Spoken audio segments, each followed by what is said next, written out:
जी ने पहले यूँ ही नहीं दिया है, उसके पहले भी जांच कराया था, जांच में पुष्टि हुई है प्रारंभिक जांच में। इसके बाद उन्होंने एसीबी को जांच में दिया है। जो बातें सामने आएगी दूध का दूध पानी का पानी होगी। कल निशिकांत जी दुमका आए थे और उन्होंने कहा आपके जो पीए हैं देवेंद्र जी, उन्होंने करोड़ों की संपत्ति अर्जित करके रखी है और आज तक देवेंद्र जी जो है कभी इनकम टैक्स रिटर्न तक फाइल नहीं की। देवेंद्र जी ने उनको जवाब दिया है और हमने उनके जवाब को सुना है।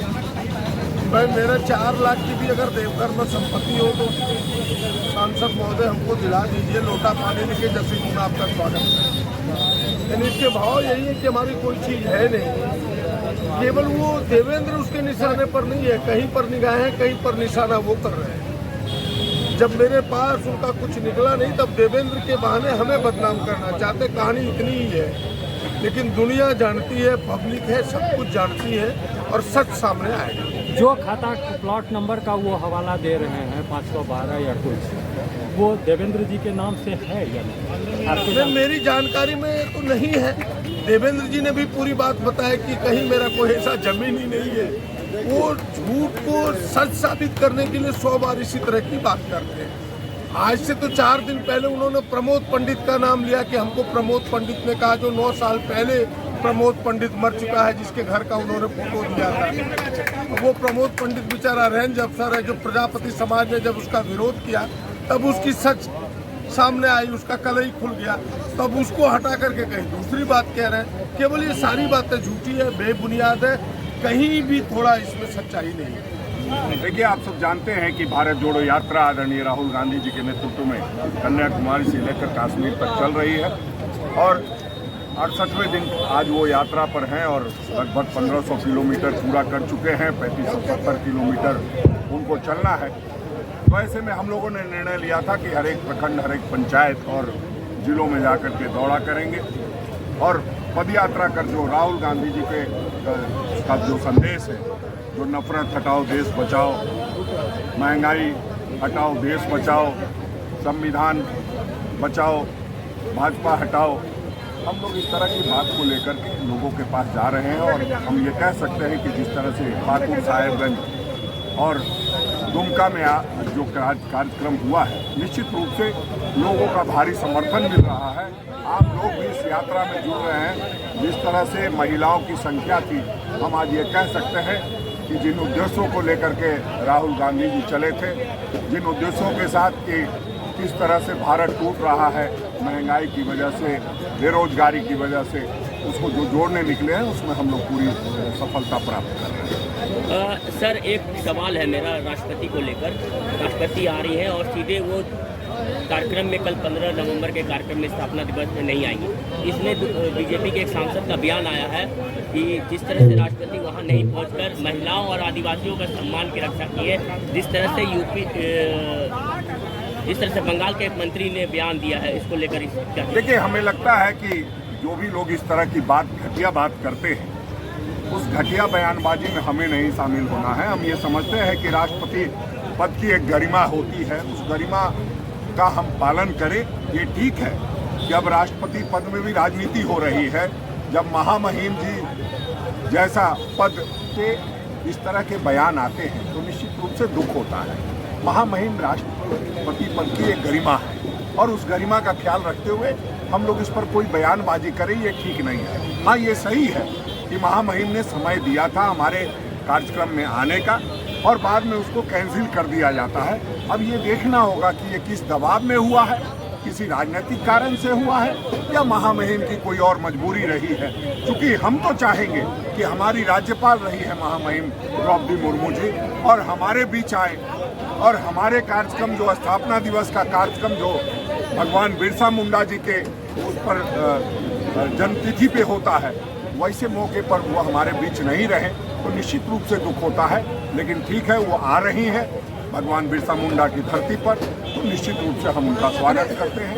धन्यवाद। राज्य स्तरीय कार्यक्रम में बंगाल के जो मंत्री ने कहा, उस पर क्या कांग्रेस का क्या कहना है? ये देखिए, बंगाल के मंत्री क्या बोलते हैं उससे कांग्रेस का कोई लेना देना नहीं है। और तृणमूल, ये तो भारतीय जनता पार्टी के लोगों को डर लगता है कांग्रेस से, इसलिए बोलता तृणमूल कांग्रेस का व्यक्ति है, रघुवर दास जी को कांग्रेस से डर लगता है, इसलिए कांग्रेस को जोड़ के बोलते हैं। अरे अब सबके जेल जाने की बारी है तो निश्चित रूप से अनाप शनाप बोलते रहेंगे। इस पर बहुत राजनीति होने की आवश्यकता नहीं है।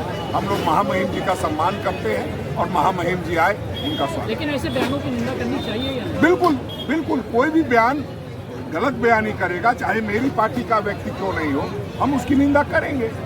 लेकिन जो तृणमूल कांग्रेस के नेता ने कहा है वो तो सर्वथा अनुचित है, नहीं कहना चाहिए। लेकिन इस पर राजनीति करके और महामहिम जैसे पद का छीछालेदर किया जाए, राजनीतिकरण किया जाए, ये ठीक नहीं है। अध्यक्ष जी, कैश कांड में 3 विधायक निलंबित हुए थे, क्या निलंबन मुक्त हो गए क्या? नहीं, देखिए निलंबन हुआ है और निलंबन की अवधि चूंकि जब तक हम लोग यहाँ से रिपोर्ट नहीं भेजेंगे और सारी बात नहीं होगी, वो अपना पक्ष जब तक आला कमान के पास नहीं रखेंगे तब तक कुछ नहीं कहा जा सकता। तो आपके कार्यक्रम में शामिल है नहीं, कार्यक्रम है, कांग्रेस के विधायक हैं, निलंबित विधायक हैं, निष्कासित नहीं है। तो निश्चित रूप से अगर उनकी इच्छा है और भारत जोड़ने हम निकले हैं, अगर वो कार्यक्रम में आए हैं तो उनका स्वागत। इस तरीके से संवैधानिक संस्थाओं का यहाँ पे दुरुपयोग करके झारखंड को अस्त व्यस्त किया जा रहा है, उस पर क्या कहेंगे आप? बिल्कुल, जितने भी संवैधानिक संस्थान हैं, जांच एजेंसी है, इसका दुरुपयोग हो रहा है, इसे जग जाहिर है। और उनका सहारा से पूरा जो सरकार है इसे हस्तक्षेप करना चाहती है, जो जनादेश है उसका अपमान कर रही है। तो इनके पास और कुछ इशू नहीं है, मुद्दा नहीं है, इसलिए ये हर चीज़ों को राजनीतिक चश्मा से देखते हैं। और इसी के लिए महामहिम के राष्ट्रपति के आने पर भी इनका इस तरह का बयान आता है। इसलिए इनके पास कोई इशू नहीं होने के कारण इस तरह की बातों को इनके द्वारा किया जाता है। आप भाजपा कार्यकर्ताओं को मारने पीटने की बात कहे थे रांची में, ऐसा क्या परिस्थिति है आगे? कौन चीज़, हम आज भी कायम है उसी पर में, लेकिन बातों को समझने की बात है। उसी दिन तो हम बोल दें, हम तो उस बात पर आज भी कायम है। क्या आज भी कायम है, लेकिन राजनीतिक हम राजनीतिक पटकनिया बोले थे, मैंने पटकनिया, उस पर तुम आज भी कायम है, कायम तो है ही पूरा। लेकिन बीजेपी इस पे तो बहुत ज़्यादा सुनो, ऐसा आप लोग प्रेस से हो? हमारे ऊपर पिटाई करा देते, कुछ मिला उनको तो उनको बोलते हैं तो लग फटता है उनका। बता बोलेंगे नहीं बोलेंगे उसको, है बोलेंगे नहीं बोलेंगे। हमारे ऊपर PIL किया था, अब प्रदीप का PA के पास में बोला जा रहा है कि 40 करोड़ का संपत्ति है, तो खोज के दिखा दो ना उसका संपत्ति को। हमारे पास तुम बोला कि दिल्ली बॉम्बे में है, कोई मिला है तो सरसों के दाना बराबर भी मिला। अब PIL करने वाला वही वाला, तो इस तरह करता भी अपने लोग, और बोलोगे तो फटने लगता है, तो फटने दो। हम लोग क्या करेंगे उसको, हम लोग तो बोलेंगे नहीं, छोड़ेंगे नहीं, और हम लोग लड़ने भिड़ने वाला है। इस सब चीज़ों को ये लोग से कुछ हम लोग घबराते भी नहीं। चलिए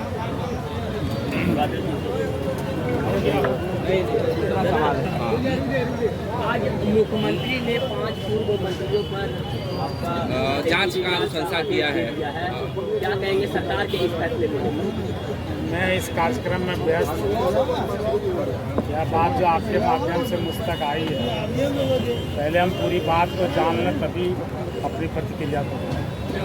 क्या कहेंगे, पूर्व की सरकार में मंत्री भ्रष्ट नहीं थे, वो भ्रष्टाचार नहीं किए थे, जिस तरीके से आज सत्ता पक्ष के मंत्री विधायकों पर कार्रवाई हो रही है, जांच हो रहे हैं, तो क्या पूर्व में ये तो चर्चा का विषय रहा ही है कि कई मंत्री उनके भी भ्रष्टाचार में लिप्त रहे हैं?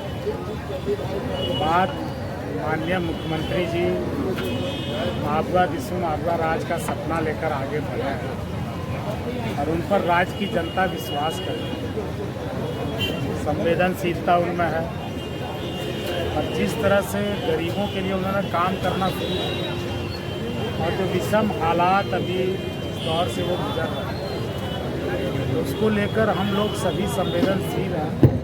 ऐसे समय में आपसे भी सहयोग की अपेक्षा करते हैं। आप भी उनसे व्यक्तिगत रूप से परिचय है क्योंकि दुमका के काफ़ी सानिध्य में है और आप सबसे हमेशा आपके सुझावों पर काम करते हैं। उनके व्यक्तित्व को आप जानते हैं, उनका हृदय बहुत बड़ा है और व्यक्तिगत किसी से भी उनकी कोई एनिमिटी नहीं है। ये राष्ट्रपति महोदय का कार्यक्रम कैंसिल हुआ, क्या कहें? झारखंड के लिए सम्मान का बात था। नीति को जो अच्छा, एक बयान आया, पूर्व के मंत्रियों पर अगर जांच होती है तो आप एज ए मंत्री क्या कहेंगे, कैसा रहे? इस पर कोई